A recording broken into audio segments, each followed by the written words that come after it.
Okay, so this is the Unitree Pump Pro, and it was a Kickstarter project that I didn't take advantage of, but I did buy this full retail, or relatively full retail on Amazon, and I got it back in, I think, May. And the reason why I got it was to have to try electronic resistance at a lower price point, but more importantly, have something that was actually portable, because I have plenty of strength training equipment in my garage gym, home gym.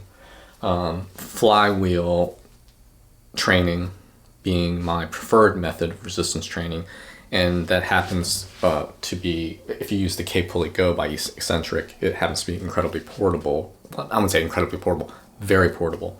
And I wanted to have something that I could use to supplement that when I'm traveling, and this fit the bill. And I got it for around $200, a little over $200, and it lived up to my expectations. Though there was an issue with the battery, a battery issue with this, and Unitree was quick to send me out a replacement unit. So speaking of battery power and resistance, this has an app, and the maximum resistance on it is 44 pounds, and it's cranked up there. Generally speaking, I consider myself pretty strong, but I use it in the range of about 20 pounds, and I use it for smaller muscle groups and unilateral training with smaller muscle groups. And by smaller muscle groups, I mean the unilateral part is important, because I'm only working off one arm. And generally speaking, I just use this for upper body work. And one of the reasons I wanted it was to work on reverse curls to help do some PT on some tendonitis issues in my elbow. And it's really, really helped with that. The other thing is about that resistance and that battery life issue is probably the number one complaint about this is battery life, the lifespan, how long it lasts. And if you're trying to use this on the far end of the resistance curve, as far as 44 pounds all the time, you're going to deplete the battery, because there's just a lot of current having to be discharged to maintain that kind of resistance. But if you're in the mid-range, this is going to last you quite a while. And and to that, powering this on, I've actually have it on right now. It's a 2-touch process, and a lot of electronic equipment uses that. Drones, for example, so you don't accidentally turn it on by just holding the button or tapping the button. In this case, what you do is there's only one interface on this. Everything is controlled through the app, with the exception of turning it on. So there's 2 methods of turning this on, and this is the slower way in some regards. So it's a 2-tap process on to turn it on. You have the on-off button here, and now it's on. Yeah, and it gives you a beep confirmation. The other way of turn it off, and it's the exact same opposite thing, and that's what I recommend, is you actually turn this off as opposed to letting it go to sleep, which might have actually caused some of my battery issues. 1, and now it's off. The other way of turning it on is just pulling on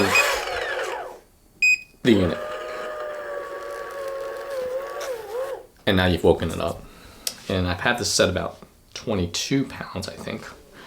And what I like to do is, of course I'm not showing you this, but it has a foot strap or an anchor strap, and it also comes with a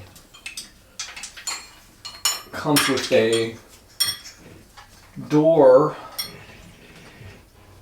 Of course, this one comes with a door stop, and you basically put this on the other side of over a door or in the jamb of a door, and close it, and the foam and the piece of plastic on the inside lock inside the door, and so you can't pull it through the door. It gives you an anchor point in case you don't have a power rack like I have here.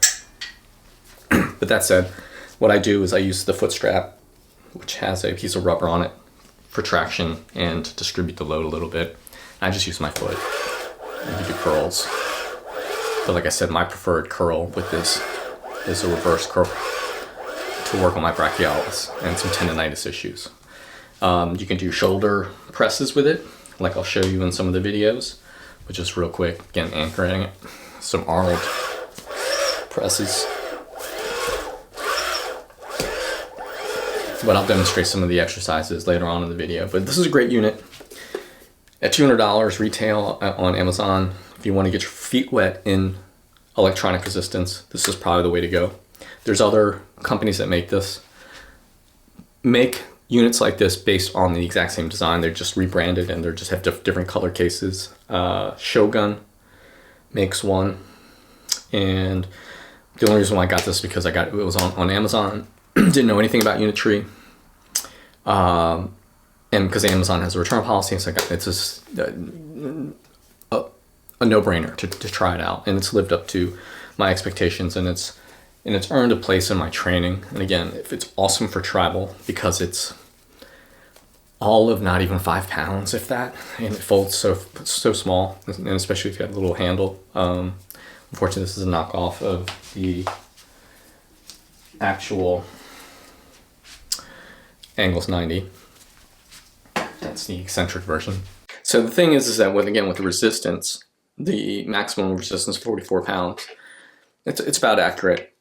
If you're using it on the far end of that scale, they have a new product called the Pump Max, which I'm beta testing now, and I've shared a bunch of videos already of that beta testing process.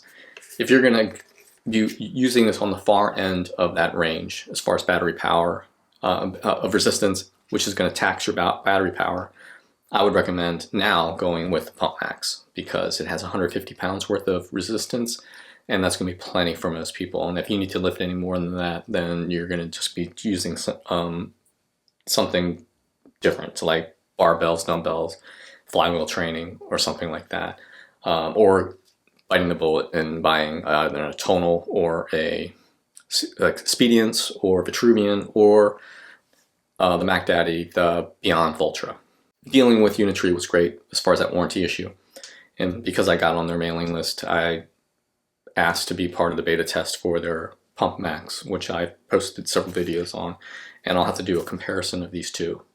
This is ironic, this is called the Pro, Pump Pro, but it's more now, it's going to be the baby, whereas the Pump Max is a good name for it. It's just now that this guy's kind of been kicked down a few notches to being the Pro Baby, but that probably is not a very good selling point name. Thanks for watching.